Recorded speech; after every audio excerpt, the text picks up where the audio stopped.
Greetings, everyone. I say peace, love, light to you all. Much appreciation for everyone that has been subscribed, that shared the platform, that has followed the platform, that has been taken to the information and have been doing your own research based off of the information. Say greetings to you all. Much love, much respect to you all, and guidance in abundance. Welcome to all who will be watching, to all who will be joining. Say welcome to you all. Uh, I want to let me cut this thing off here because I want to share this information that I've come across. Okay, it's not going to be long because I currently got some work that I have to get done today. So I'm going to try to make this as quick as possible. All right, but as you guys can see here on my shared screen, what you guys are looking at are a chief and his wife from St. Vincent. This is what you guys are looking at in this picture here. All right.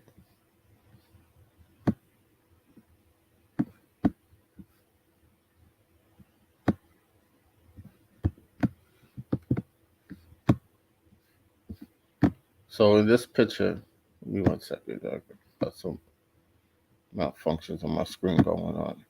I don't know what's going on here.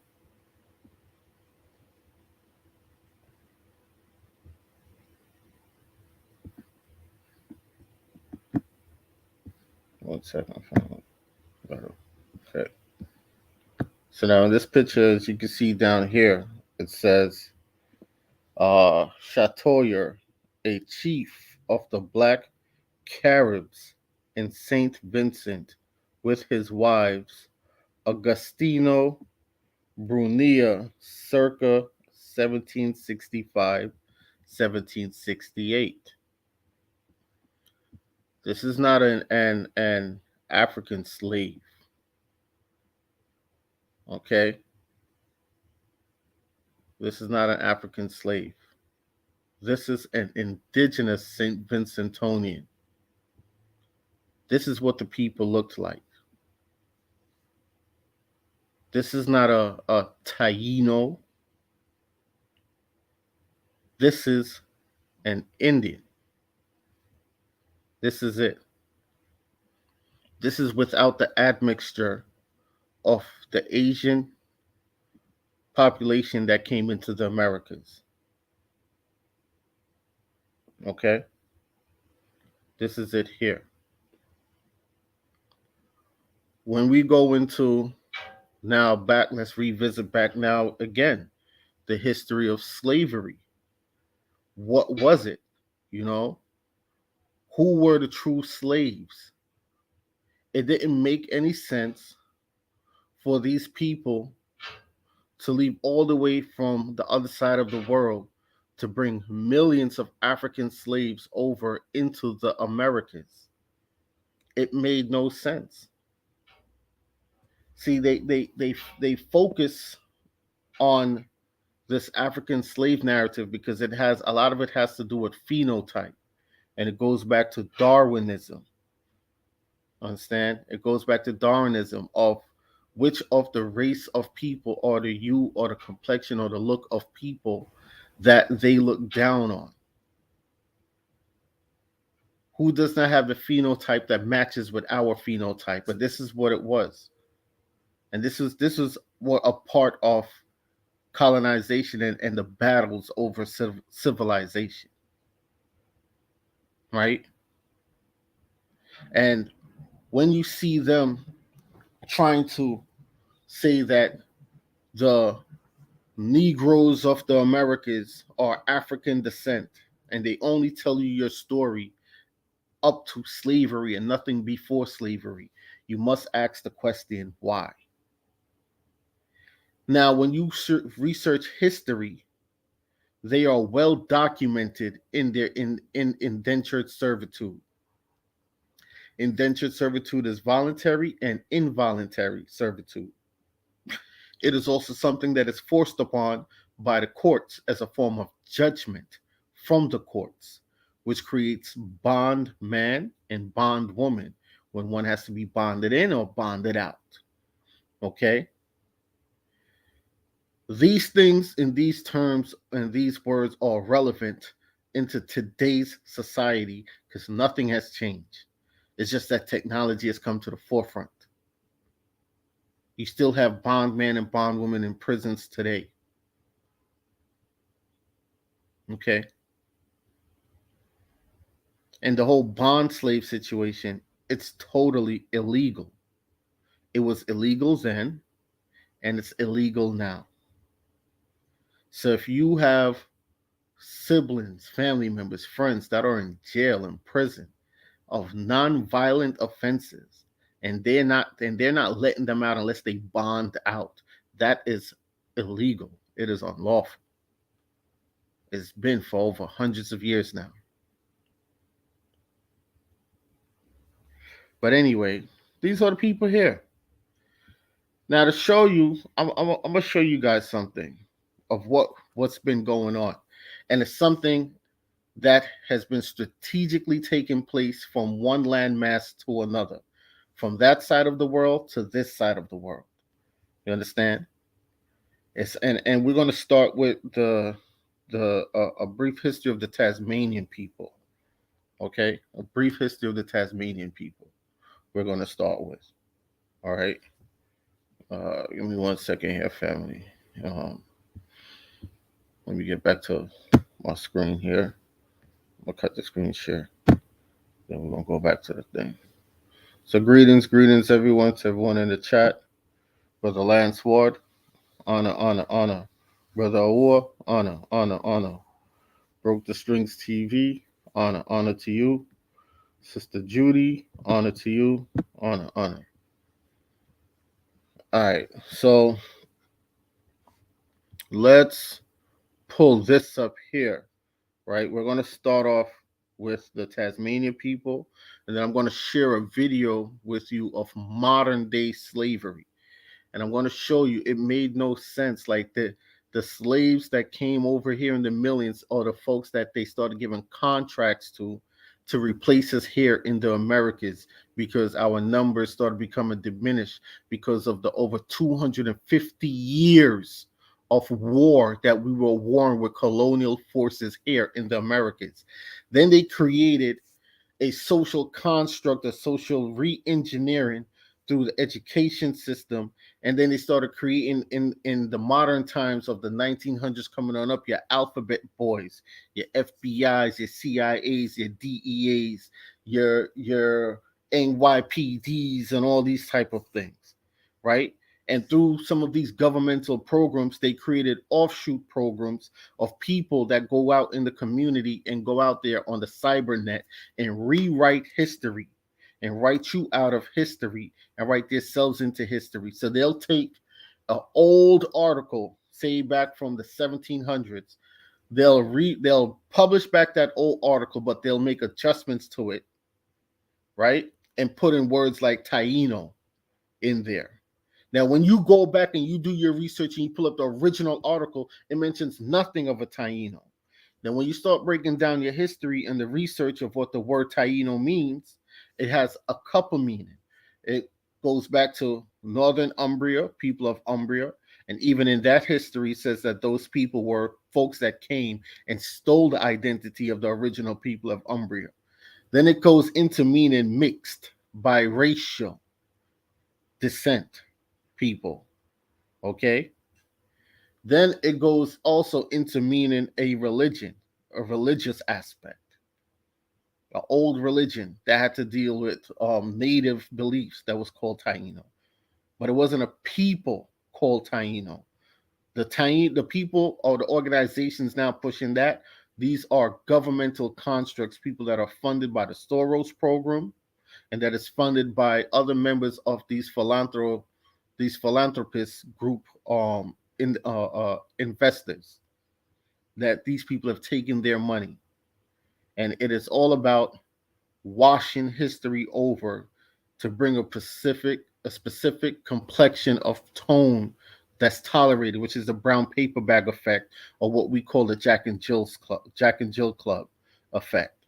Like I said, when you watch television or television today, okay, when you watch television or television today, what you will see is nothing but intermixing relationships now.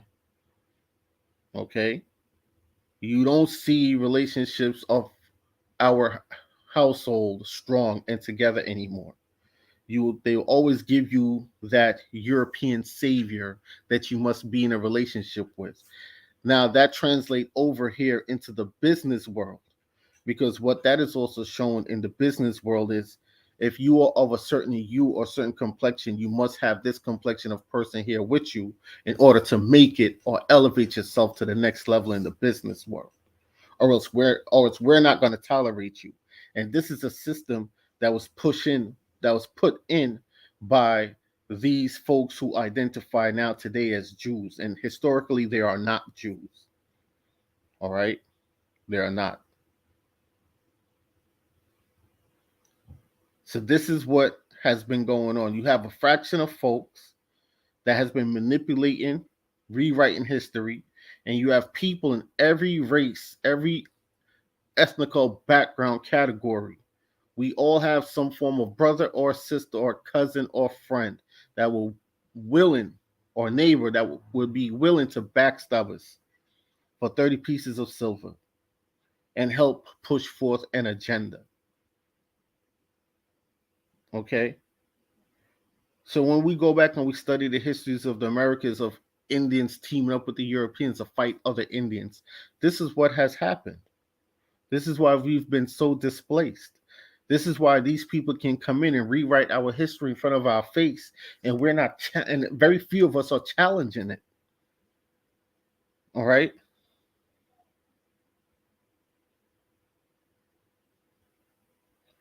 So what my coolie friend tried to tell me his wife is from the. Yeah, it's like if a Chinese man and his wife come to Jamaica and they have a child in Jamaica. The child is born in Jamaica, but the child is of Chinese descent. The child is not a Jamaican. And this is where people get this thing misconstrued. And this is where they say, well, no, they were born here, so they. No, they're not. These things go back to cultural bloodline ties. Now, if the Chinese man come to Jamaica and he impregnated a indigenous woman from Jamaica, then yes, the child has the blood. The child has ties. This is biblical.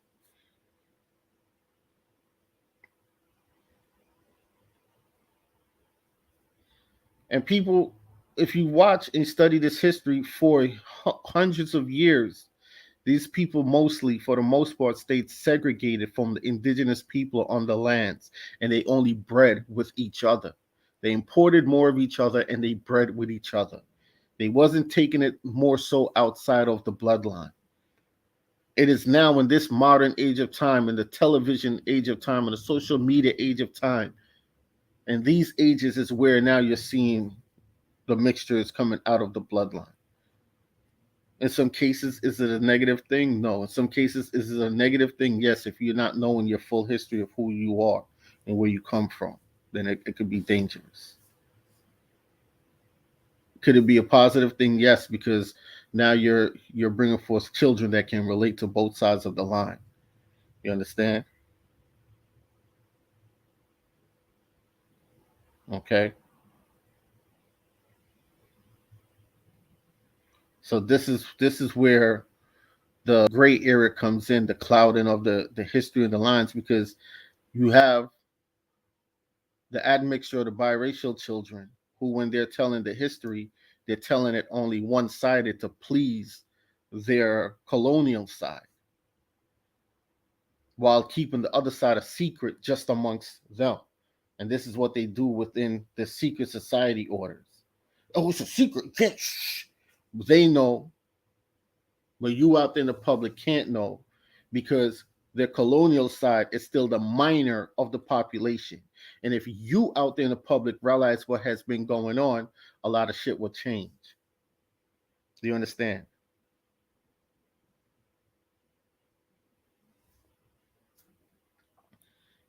Let's go now to, let me pull this up. 1 second, family. Let me hit my screen share. Let me hit my screen share. I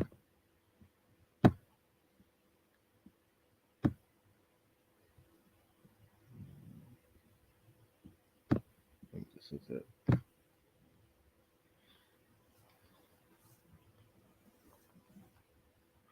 If you guys can see the screen share, just press 1 and let me know if it comes up. Okay.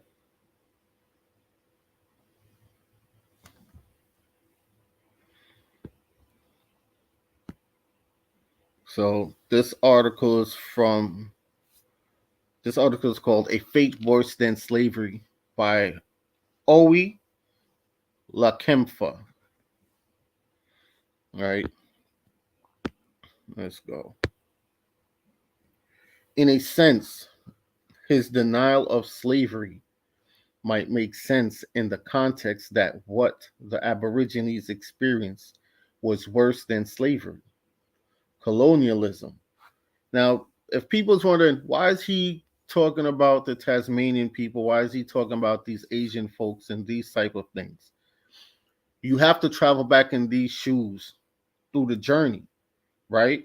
Because before they claimed certain things was going on here in the Americas, as far as the wars with the Indians and stuff, there's a pattern. These people started somewhere else with the same plan, same agenda before they came here across the waters.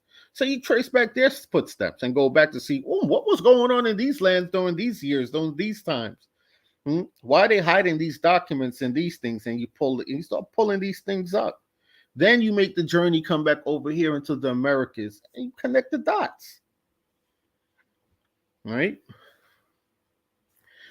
In a sense, the denial of slavery might make sense to the context in the context that what the Aborigines experienced was worse than slavery and colonialism. They were subject to dehumanization, depersonalization, slavery, colonialism, and disposition of their ancestral lands, legal theft of their children, and acknowledged genocide. This is the child care system. This is why child care system was created. Okay. Australian Prime Minister Scott Morrison sparked off quite a controversy when he rejected the historical truths that there was slavery in his country. The truth is that slavery was a way of life in the beautiful continent. But there are denials because the perpetrators, how beautiful could a continent be to those who were enslaved? But there were denials because the perpetrators did not regard the Indigenous Australians, referred to as the Aborigines, as human beings. In fact, until 1940, some Afro-British scientists claimed that the Indigenous who lived in the Tasmanian part of Australia were last link between man and monkeys. That's Darwinism again. So I'm telling you, specific phenotypes is what they were hating on also, right? That's Darwinism. And this is what they were trying to breed out to them what looked like an animal feature. They were trying to breed out. And honestly, you could look at almost any human today, any man today, woman today, and find an animal that we all have some form of resemblance to. We're all children of the earth. We're all children of the Most High's creation. You understand? The Australians officially treated the Tasmanians not only as animals of burden, but also regarded them as game, hunting them down. The usual method was to attack and corner them, kill and mutilate all the men, because we're going to show where the admixtures is coming in. You have to slaughter the men, which right now here in the Americas, where are most of the men of indigenous indigeny you? They're in prison. They're in prison. Who is not in prison is dead because of circumstances created by colonial forces to spark what is now called gang violence and drug wars in our communities.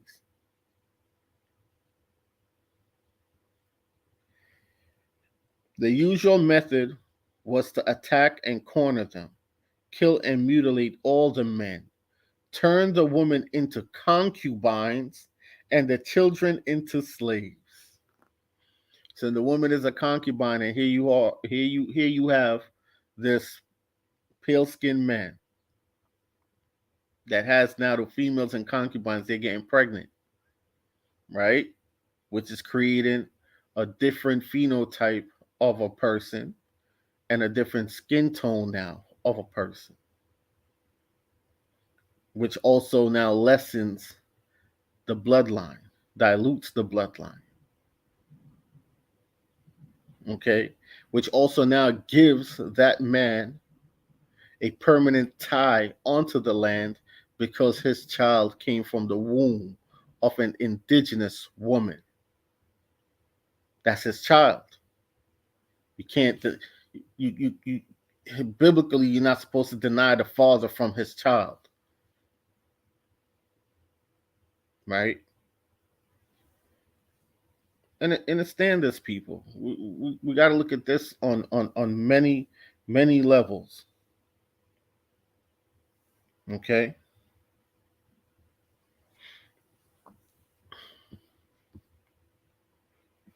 When the Tasmanians began self-defense to stay alive, Lieutenant Governor George Arthur in 1820 ordered all Tasmanians to give up their ancestral lands to Europeans. The government then set up armed patrol teams to thousands of soldiers, policemen, and prisoners with the authority to hunt down and kill all the locals. Only one Tasmanian was left alive in 1876. That was 234 years after the first Briton, Abel Johnson Tasman, set foot on the island.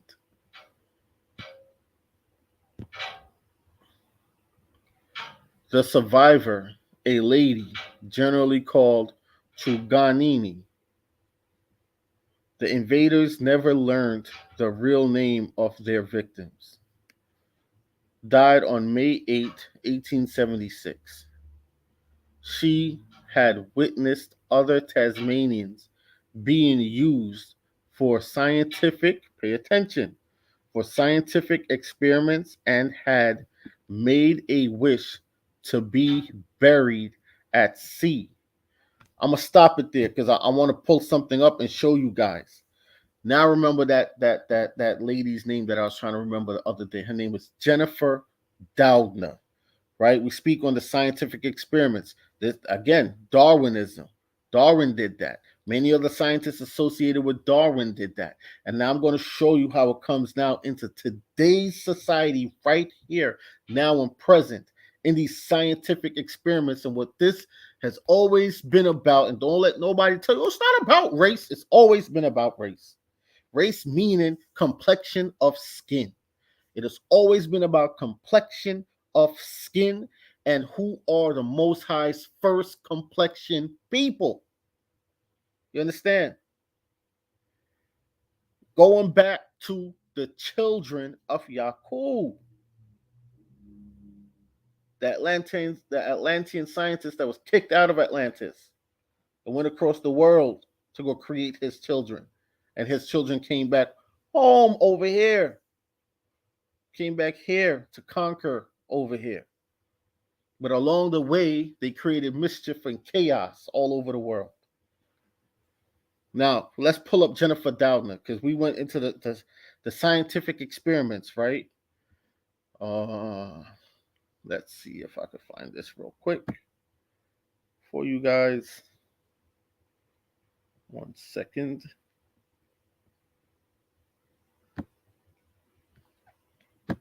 One second, family. 1 second.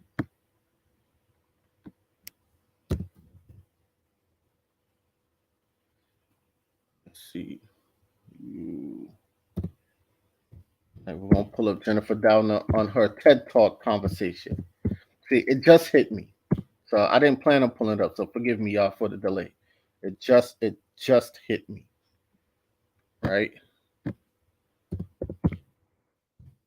I played this for you guys already before, but we're just going back over some information.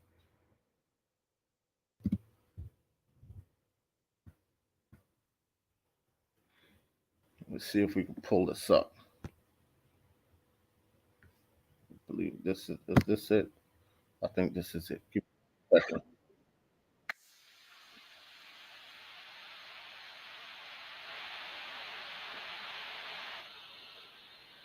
It's a commercial. Give me 1 second.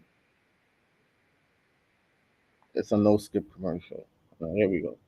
TED Talk.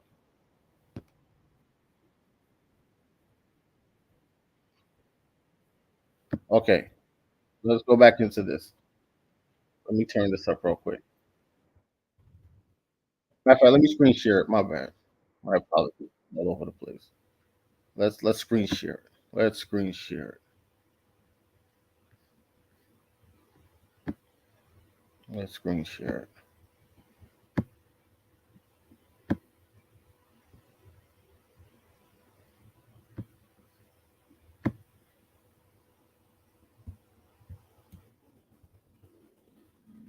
This is Jennifer Doudna on TED Talk. All right.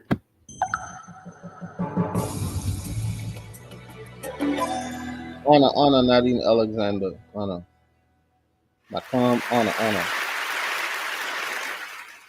A few years ago, with my colleague Emmanuel Charpentier, I invented a new technology for editing genomes. It's called CRISPR-Cas9. The CRISPR technology allows scientists to make changes to the DNA in cells that could allow us to cure genetic disease. You might be interested to know that the CRISPR technology came about through a basic research project that was aimed at discovering how bacteria fight viral infections. Bacteria have to deal with viruses in their environment, and we can think about a viral infection like a ticking time bomb. A bacterium has only a few minutes to diffuse the bomb before it gets destroyed. So many bacteria have in their cells an adaptive immune system called CRISPR that allows them to detect viral DNA and destroy it. Part of the CRISPR system is a protein called Cas9. I'm going to speed this up, right? That's able to seek out, and right now, a lot of the work there, and like its relative simplicity DNA. And these technologies were very programmed, the CRISPR technology, to make a break in DNA at the position at or near a mutation causing cystic fibrosis, for example. We could trigger cells to repair that mutation. Genome engineering is actually not new. It's been in development since the 1970s. We've had technologies for sequencing DNA, for copying DNA, and even for manipulating DNA.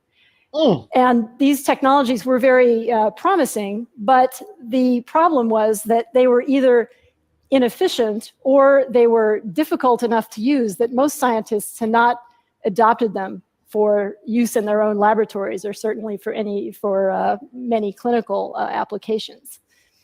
So the opportunity to take a technology like CRISPR and utilize it has appeal because of its relative simplicity. We can think of older genome engineering technologies similar to having to rewire your computer each time you want to run a new piece of software. Now, I got to put some commentary for copyright purposes. Go back, do your research, and go back to the scientists in Germany during the Leopold, Mussolini, Hitler era. Go back then. This is how long gene editing research have been experimented upon. This is how long they've been doing it. Go back to why everyone came and wanted to war with Germany, because what they wanted from Germany, it wasn't to free the people of Germany, because most of the folks in the internment camps in Germany were biracial children. They were biracial people, or they slaughtered all of the Negro German population, which left empty towns. And they took those people and they experimented upon them to how to destroy them genetically through the DNA. This is what was going on in the German internment camps. Okay? And the ones who were married to darker hue females or males was also in those internment camps as punishment. And the ones who kept the so-called bloodlines pure, those are the ones that you now see over there in Israel doing the same thing to the Palestinians over in Palestine via way through the Balfour letter given to the Rothschilds to take Palestine and create the fake state of Israel. Okay? Now listen to what she's saying here. Whereas the CRISPR technology is like software for the genome. We can program it easily using these little bits of RNA. So once a double-stranded break is made in DNA, we can induce repair and thereby potentially achieve astounding things like being able to correct mutations that cause sickle cell anemia or cause Huntington's disease. I actually think that the first applications of the CRISPR technology are going to happen in the blood, where it's relatively easier to deliver this tool into cells compared to solid tissues. Oh, that's the jab. Right now, a lot of the work that's going on applies to animal models of human disease, such as mice. The technology is being used to make very precise changes that allow us to study the way that these changes in the cell's DNA affect either a tissue or, in this case, an entire organism. Pay attention. Now, in this example, the CRISPR technology was used to disrupt a gene by making a tiny change in the DNA in a gene that is responsible for the black coat color of these mice. Imagine that these white mice differ from their pigmented litter mates by just a tiny change at one gene in the entire genome. And they're otherwise completely normal. And when we sequence the DNA from these animals, we find that the change in the DNA has occurred at exactly the place where we induced it using the CRISPR technology. Additional experiments are going on. Now, let's go back to this article. You see why this is important? Nothing that's happening today is anything new than what they weren't already doing. She literally just told you that they have the technology. This is the Yaqub experiment. This is the Yaqub technology. That's why I say these are the children of Yaqub. Yaqub, that they labeled as the mad scientist, but he wasn't a madman. He was just doing genetic experiments where he will take a dark-skinned child, yeah, and every time the baby came out dark, they said that he threw the baby over in the water, but no. What he was doing was diluting the genetics, the gene, to see how long would it take to either breed out the complexion, which is three to four generations, to breed out the dark hue complexion.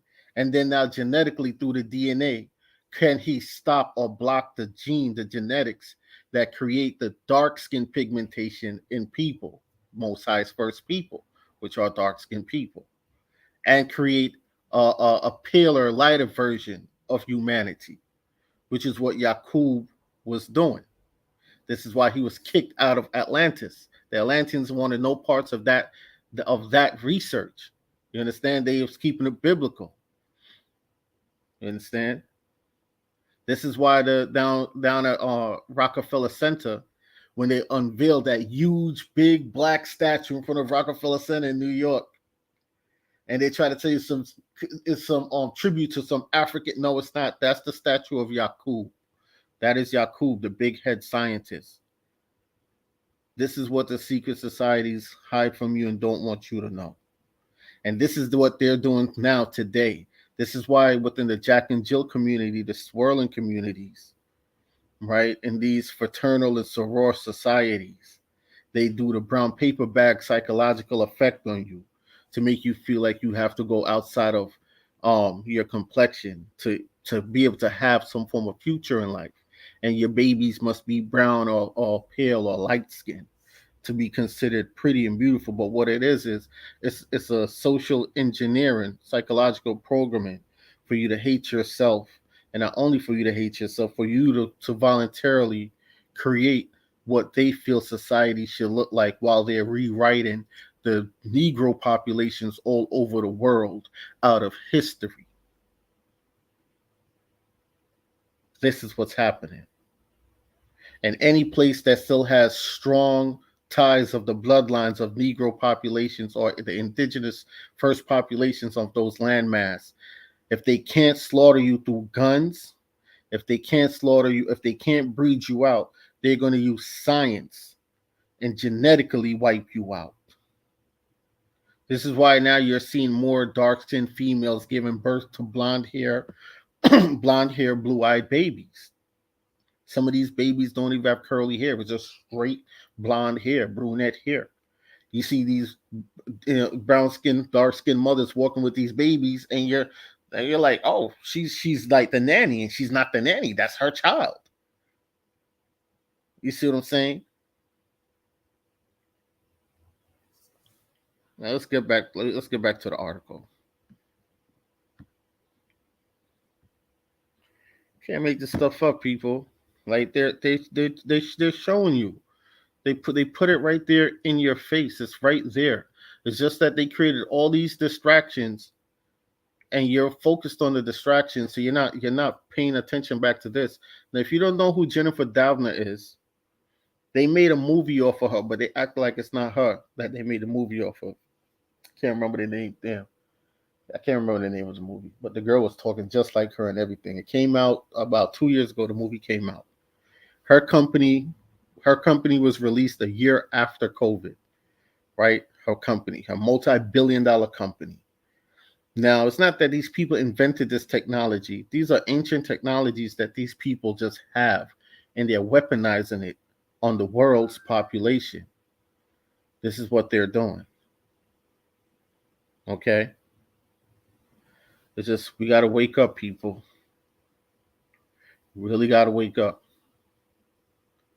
So when you're seeing, and this also goes back to old tactics in European warfare where they'll flood refugees across the borderlines into other lands, which is what you're seeing happening here. Even the mayor of New York is about to give 4,000 Mexican refugees jobs, not refugees, 4,000 migrants from Mexico jobs, when you have hundreds of thousands of homeless people in New York that are from these lands, not working, no jobs, given no job opportunity, no hotels for them to sleep or stay in, none of these things. And when I saw that this man was about to become mayor, I told folks, I said, they have their house Negro in the house now, former police. And you see, I'm gonna show you another pattern. Everything connects. They did that false flag shooting down in the New York City subway. They did that false flag shooting in the New York City subway of the man with the gun in the subway card. And when we say false flag, we're not saying some of these incidents didn't happen, but we're saying they're orchestrated to bring forth an agenda. Now, when you go in the subways, I guarantee you're going to have to start walking through metal detectors. And this is to cover up the fact that they were using the not only stop and frisk, but stop you to search your bags from after 9/11, all of which was illegal. So now they have to make it legal in some form. So they did a shooting in the subway. You understand? And who are they targeting? Brown skin and dark skinned people. You're the targets. Now let's go back to the article. Uh, where are we with the article? 1 second.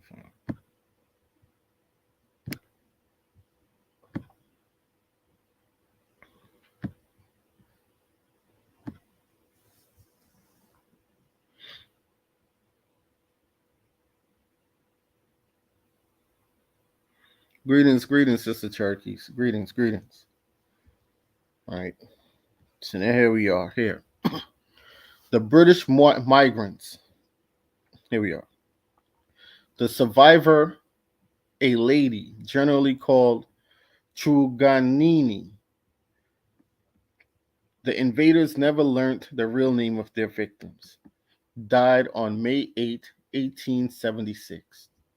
She had witnessed other Tasmanians being used for scientific experiments and had made a wish to be buried at sea.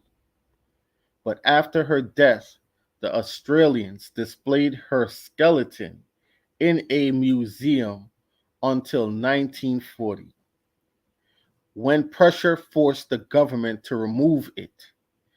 It was not until 1976, the cemetery of her death, that her skeleton was cremated and the ashes scattered at sea, in accordance with her dying wish. Other Aborigines suffered a not too dissimilar fate, as they were hunted and murdered. Now, if you go to the museum in, I believe it's Brazil, that they try to burn down, the museum that had the remake of the female that they found over 12, 13,000 years ago, which is Lucia. And in many of their animes, many of their movies, they refer to Lucia in their movies. This woman with phenomenal powers. Now, if you go back to that museum, you'll see that they'll also showcase skulls, about 6, 7 skulls with long, thick wool dreads, wool locks, long. People will say this is a form of history. They're just showcasing history. It's a form of sorcery. And I guarantee they did not get rid of that woman's skeleton bones. They got it somewhere in some private museum, someone's private office, somewhere, because they keep the bones as a form of spirit, soul capturing and spirit torment. You understand? To siphon off the energy off of that person's soul. They believe in these things.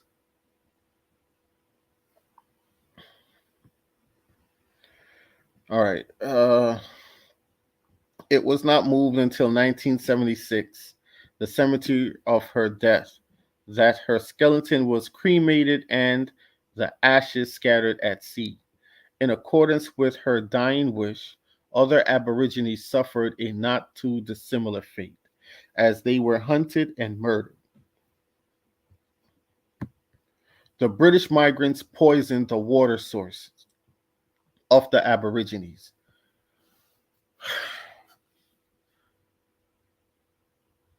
This part also, the poisoning of the water source, the poisoning of the air with the chemtrails. Now, if you go back and you remember past videos that I've done where you hear me talk about a thing called hard water, it's called hard water. You will go and you turn on the tap or the faucet and you're drinking the water because the water looks clear. You see nothing in it. The water is clear. It's good. It's safe to drink, and you're drinking it.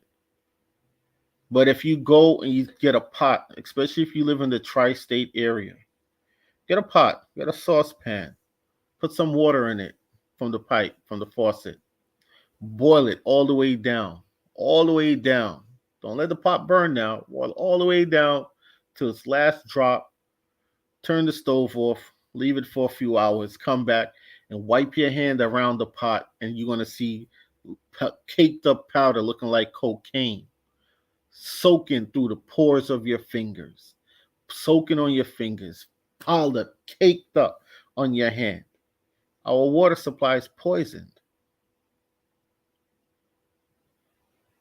This is why now when you try to move down into like the mountain regions where the spring waters are and these things, they have their neo-Nazi racial hate groups to scare you, to deter you from going down in those regions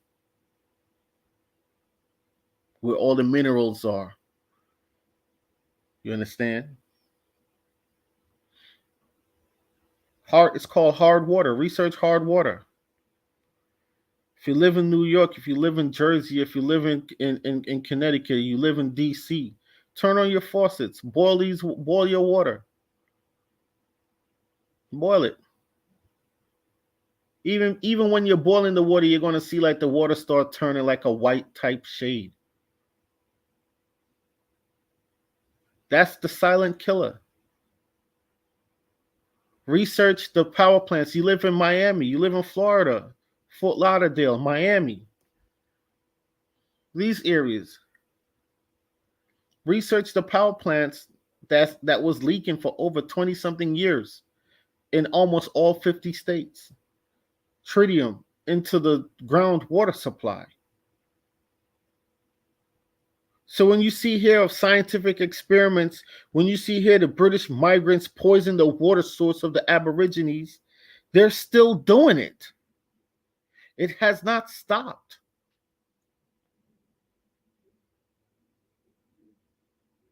This is why when you are independent of thought, an independent thinker, and you're raising your kids to be doctors and these things in these fields, biochemists, these things, learning cold fusion and these things, these people fear that. So they try to lock them in government contracts to keep them. You know what I mean? But imagine if we were supposed to start building our communities and having our children educated on these things and have them come back to the communities and apply these things that they've learned. We could pull up so much dirt of what these folks has been pumping into our soils, into our air, into our water supply. How do you have this big of a government? And at one point, they couldn't even tell you who allowed the folks to spray the chemtrails in the sky, but they know what it does, how it poisons the people. And your mayor, your governor still allowed chemtrails to be sprayed in the air. The only person that was in power that came out to the forefront that I've heard that spoke up against it was Trump. And when he was in office, where I was, they never sprayed anymore. The minute he came out of office, they started spraying at least 2-3 times a week. And contrails and chemtrails is not the same thing. So we're not talking about contrails. So this thing that they use science when they can't get rid of you in mass numbers. This is why I'm telling you, like with the Tasmanian people, it's not that they went extinct. It's that they took the females and they bred out the majority of the genetics. You understand? And they slaughtered the males. So there's admixtures of Tasmanian descendants still out there in the world. Now they're just scattered and all over the place, not knowing who they are. And when you are scattered and all over the place and you don't know who you are, the folks who brought this wrath upon you brings in laws called stuff like business laws, commercial laws. Who the hell is this? They bring in all sorts of laws called eminent domain. If you don't know that the land that you are on is your land, if you don't know that the land that you are on is your land, then an outsider can come and claim eminent domain, and that land is passed on to them. Not you, not your children. Okay? And then you'll see what is called gentrification happening right before your eyes. You have people here in the Americas that Your great grandmother died, left land, passed down to your mother. Your mother passed down the land to you, and you go. The first thing you do, you sell that shit. You sell it, not knowing the ramifications of what you're bringing forth. Not knowing that if you are, and you're selling it because you're like, damn, I can't afford all these taxes on these lands. But if you're indigenous to the land, you're not supposed to be paying taxes on land. The land is your inheritance. An outside source cannot tax you on your own land. Understand this. This is why they had to trick you that you're descendants of African slaves, so that they could tax you on your own land. And if you can't pay the taxes, they come and they take your land from you, which now is going to lead me over here into this video here. Let me wrap this up with this video here. 1 second, family. 1 second. Go back to the screen share.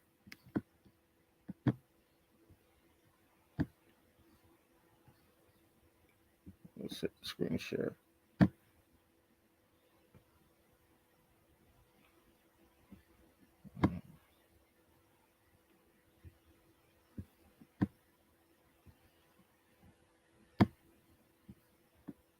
Now listen to today's story here.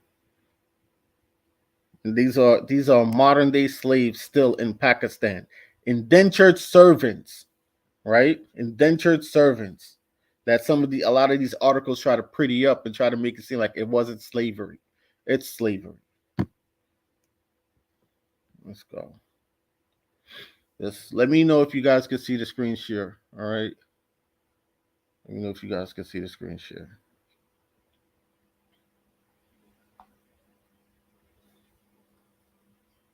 Let's hit 1 in the chat if it comes up. If you're seeing the screen before I press play.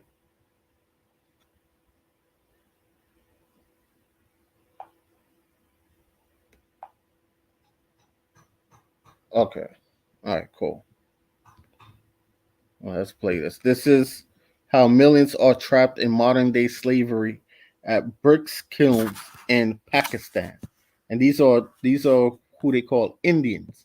Now, if you were wondering why there's such strong relations between the people of India and the people of not just Pakistan, Afghanistan, and Palestine, this is why. Right? Now let's hit play. And this is from Insider News. Fair use, fair use. 70-year-old Basanti Meghwar spends her days making bricks to pay off a debt. So does her son Punjo, his wife, and their son Dilip. It's the only life the 12-year-old has ever known.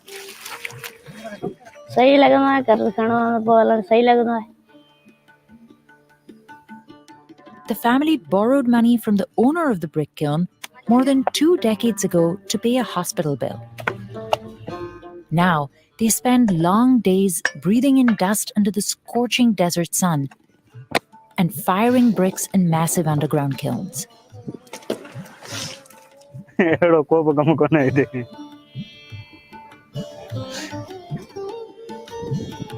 And they don't know if they'll ever get out of here.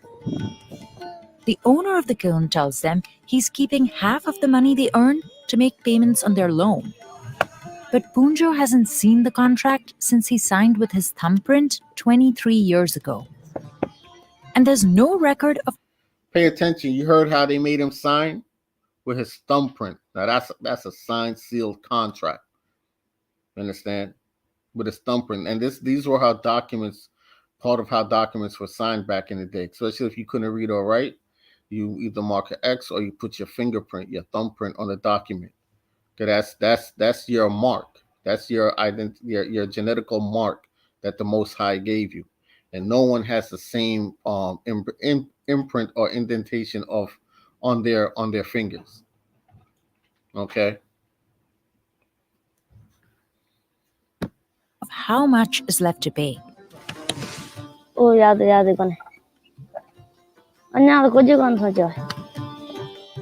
The Meghwars are among the millions of people in Pakistan who spend their lives making bricks to pay off debts to wealthy landowners. These bricks will be used in construction projects across Pakistan. But families take home so little, they often have to keep borrowing more just to get by. Lawyers say these bricks are part of a system of modern day slavery. So, how are so many families stuck in this endless cycle of debt? And why are they being overlooked?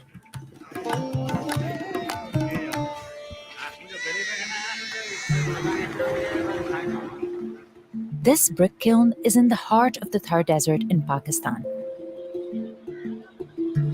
Temperatures here can reach up to 122 degrees Fahrenheit. 150 families work and live here. Most people are at the very bottom of the Hindu caste system. They're called Dalit, and they often work the least desirable jobs. You know what they said? Most people are often at the bottom of the Hindu caste system. That's because of their complexion. That's why a lot of them are at the bottom. And like I said, in China, they call them peasants. So everywhere they have a name for the darker population that they put in bondage, right? And you saw they showed entire families in this because now if you have a debt that you cannot pay and you die, your wife, your son, your daughter then inherits that debt. If you are locked in indentured servitude, which is slavery, this is slavery. If you are locked in indentured servitude, voluntary or involuntary, and you have a child while under that contract, that child is also tied to that contract. So when that child is old enough to properly walk and talk, they're going to put that child to work. This goes back to now when they claim in slavery in the 16, the 15 and 1600s, how, they had the slaves on the plantation and children were born into slavery. This is it. It's nothing changed. It's just how they fabricate certain portions of the narratives of slavery to you, to sell you a story, to to get you locked in certain forms of trauma, and to get you to separate from your homeland. Understand? Well, let's keep going.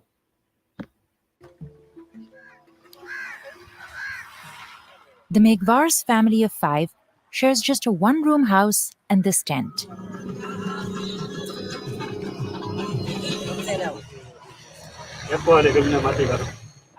Dilip started working in the clay fields when he was just 7. उदास थियो school आउँनु पनि यहाँ बस लड्यो पढ्यो गर्ने बागा थिए आज Every day they hand over their quota of 1,500 bricks. They get paid $1.50 and are told that another $1.50 goes toward their loan payments. But they have to keep borrowing more just to get by. And they don't know how much interest is being added. The family thinks they still owe about $560. Meanwhile, the owner of the kiln could bring in that same amount in about a week just by selling the bricks the Megwars make. Insider reached out to the owner. He refused to comment on how the quota and debt scheme works. Still, the family does not blame him. For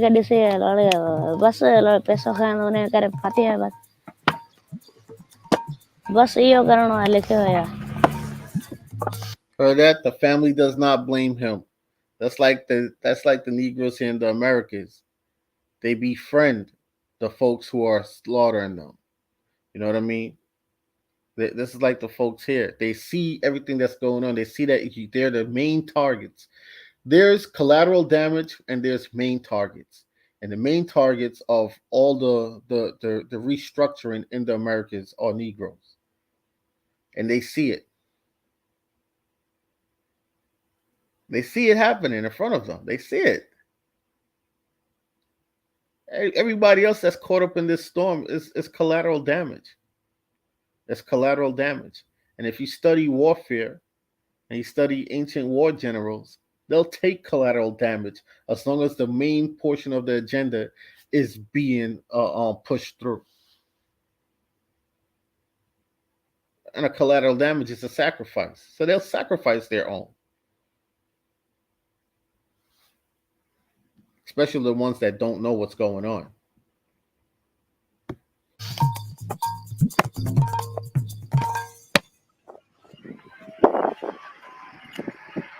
To make the clay for these bricks, workers first need to dig up dirt.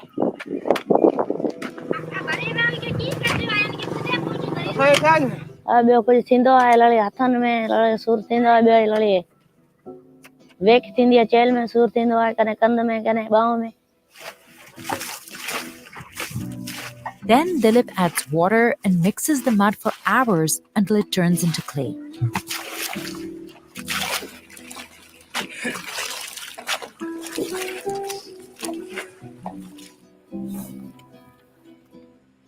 हिकिड़े हंधि गोड़ा रखी लेंदे पोइ worry वे उछण वे लड़ी ॾुखी आहे न.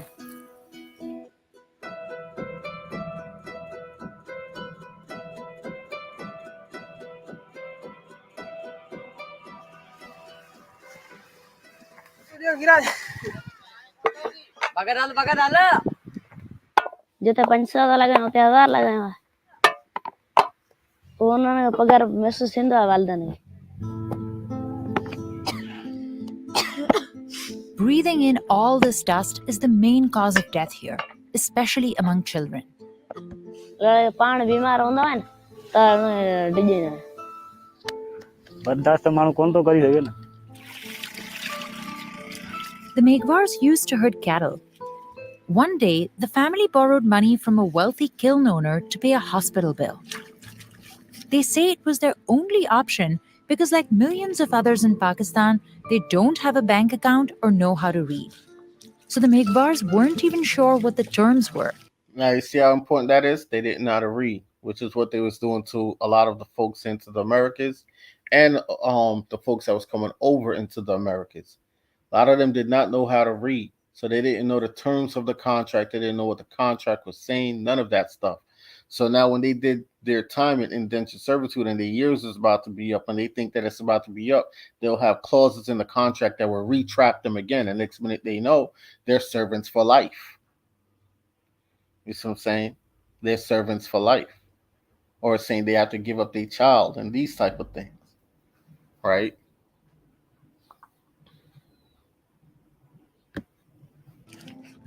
They still don't know.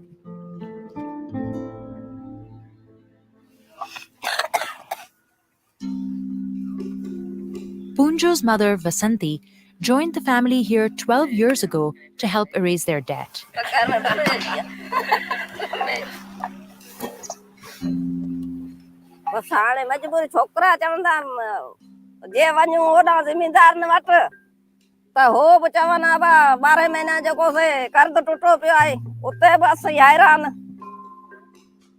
The 70-year-old says this work has worn down her knees and made it harder to walk.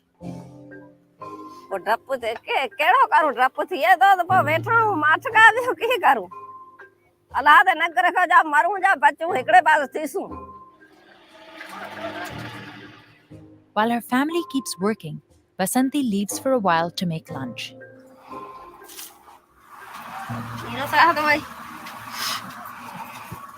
Inflation has made life harder lately.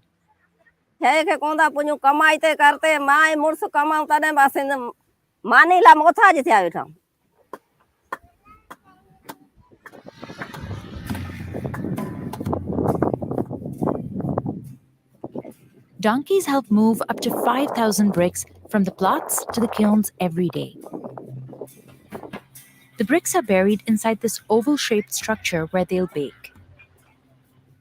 Workers stack them so that hot air can flow in between.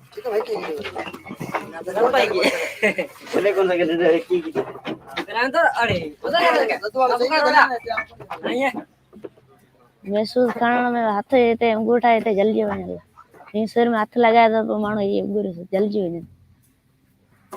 They cover the top with sand. Then they make holes and fill the gaps between the bricks with wood.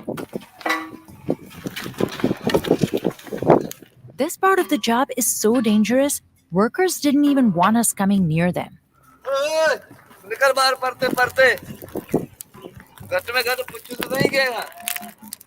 The ground here is hot, and the temperature inside the kilns can exceed 2,000 degrees Fahrenheit.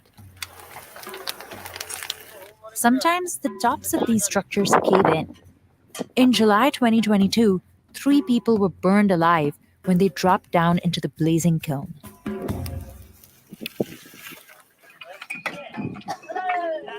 Construction sites across the country use these bricks in everything, from lining bridges and canals to building homes. असांखे ख़बर आहे वॾा वॾा अमीर खणनि था को माड़े ठाहे को बंगला ठाहे को स्कूल ठाहे को पका पका कमरा था ठाहे असांजो घर कच्चे मिट्टी सां ठाठल. The bricks are durable and fireproof, but making them causes a lot of pollution. More than 20% of brick kiln workers in Pakistan have chronic breathing problems.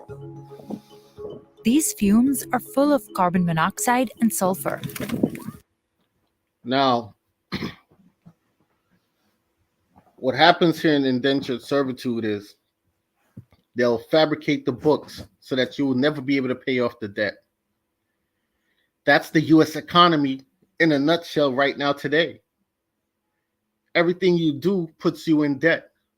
You're never able to pay off the debt. So what these philanthropo people do, they use the debt. They sell the debt. You understand? They take that debt, they sell it, they make money off of it, they profit off of it, they transfer the debt, they leverage the debt. This is what they do. Commerce. But they need human bodies to be able to do so. But if you are indigenous to the land, all of these things by law and by the Creator's right cannot be induced upon you, cannot be forced or pushed upon you once you know your stuff, once you know that you are indigenous to the land.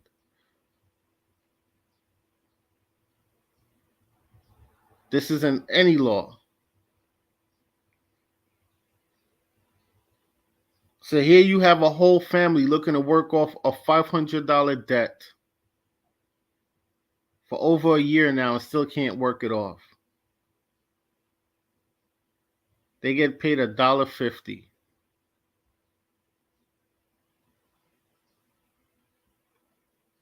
You do the math. Another guy that's $40,000 in debt, been there for years. When he dies, that debt gets transferred over to his son, to his wife, to his children. This is slavery. So it made no sense for them to go and say that they're going to destroy, they're going to hunt down all these millions of Africans and trap them in and put chains and shackles on them. It made no sense. This system has been going on for decades. This is the system that was created by the Moors. You understand? This system here was created by the Moors. And if you do your research on the Moors, you'll see that they're the original slave traders of the world. And these were dark-skinned folks who continued the teachings of Yaqub.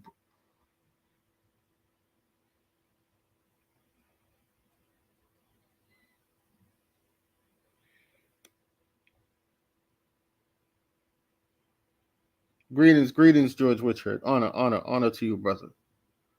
Give thanks. So,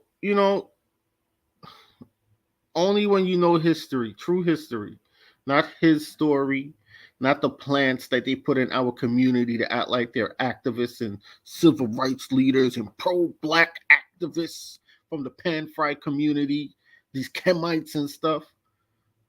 Those are all plants. Those people are plants. Those people are plants. And when you start studying and researching for yourself and start coming around, everything comes around full circle. You're going to see your Umar Johnsons and these folks, they're frauds. And everything that you've been learning from these folks is to keep you away from your true identity of who you are. And why that is important, because that will topple this whole monopoly system and flip it back into your favor if you can just work together. Understand?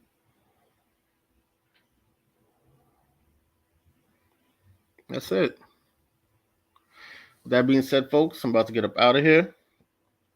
I say to you guys, peace, love, light, honor, respect to you all. Much appreciation to you all. Much love to everyone that was here that joined me today in the chat. And honor and respect to you all. I want to show you guys something real quick before we leave. Let me see if I find it. Oh, here we go. I have the link already up. So if anyone is interested, I'm going to have our brother on here, Brother American Arawak. These are his two books here, Volume 1 and Volume 2 of Just Tools of a Free Man. It's on Amazon. As you can see, the ratings of on the book, it's doing good. It's doing real good. You know, his books are doing good. So if you guys can, go check it out at Amazon. Get the book. Get both volumes 1 and 2. I believe you also have another book. Let me hit the screen share and show you guys the book. Let me show it to you. Let me show you guys the book. 1 second here. I thought I had it up. Honor, especially Navarre's. Honor. All right, let's see. I'm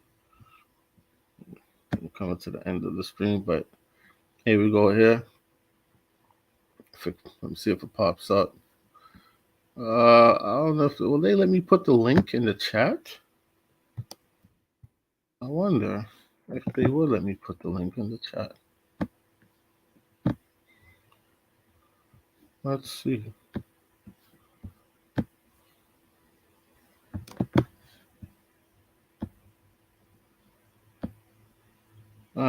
Nah, it's gonna be too big. Let's see if it comes up. Yeah. Oh, they did. There it goes. That's the link in the chat for the books. Okay. I have one more book. I want to pull up Brother Lacono's book. All right, give me 1 second here. So for anyone out there that are authors that have books that they've written and want to put it out there for the community and stuff, I'm gonna create a new email so you guys can send me the email to the links. I'll pull up books and I'll showcase it in my streams as I go along for folks out there. I don't want to deal with anything financial. No more GoFundMe's, no more financial advisor type people, none of that stuff. I'm not dealing with none of that stuff. Too much drama back in the day. And I decided just to stay away from that and just tell you guys, just go do your research and studying financials and these things. I stay away from that. If you're doing books, if you're doing clothing and these things, and you want it to be showcased on the platform, I'm going to create an email. You guys email me. I'll set up a PO box. If you guys want, you can send me samples of your stuff. Send even Brother American Arawak samples of your stuff, and we'll showcase it on our platforms. All right, but I'm not going no more into the financial stuff and none of that type. I'm staying away from that. Staying definitely away from that. Now let me see if I could get. Here goes Lacono's book. Let me hit the screen share for you guys here.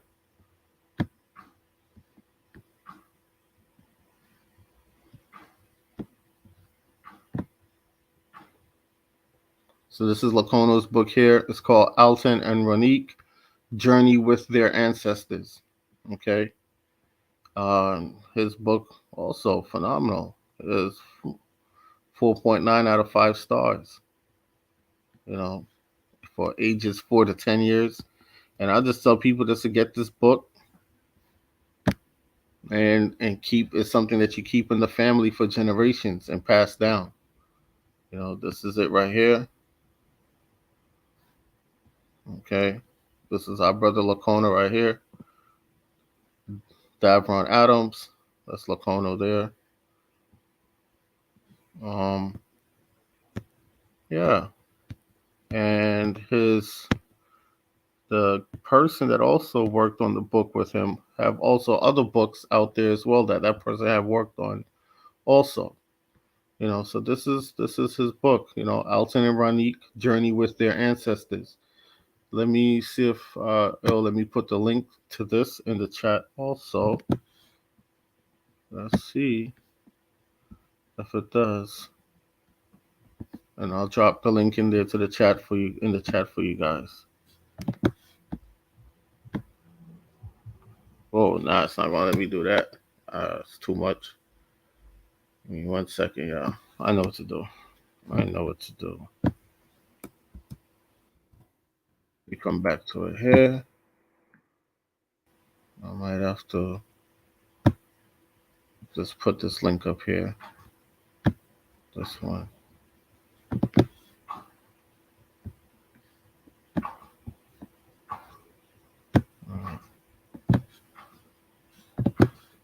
Let's see. This might take. Okay. So that's the links to both their books, Brother American Arawak book, Just Tools of a Free Man, Volume 1 and Volume 2. If folks are trying to learn the basics or the fundamentals of law and the rights that you have, and what to do if you're pulled over by the police, how to carry yourself in the courtroom, and these things, that's Brother American Arawak. What rights do you have, or treaties and stuff that protect you from anarchy, and then you have, again, the second link for Brother Lacona's book, Alton and Ronique Journey with the Ancestors. Like I said, folks, I'm gonna create the email, and if you guys have links of books and stuff that you're working on, you can send it to me. Please, nothing with any type of financials or any financial advisors and stuff like that. I'm not nothing with that asking for any form of donations or anything. I'm not dealing with none of that. I'm not doing that. Right? It just never bowled well, and a lot of the people that I worked with just turned out to be charlatans. You see what I'm saying? So, and it just looks bad on me, on my part. So yeah, I'm definitely not doing no more of that. But we're just gonna keep it here and keep it with this. If you have a restaurant that you want to push, you have a clothing business you want to push, you have an art business you want to push, you have an education center or school, or that you want to push, anything education that you want to teach people or stuff like that, sure. But I'm not dealing with, like I said, not with finances or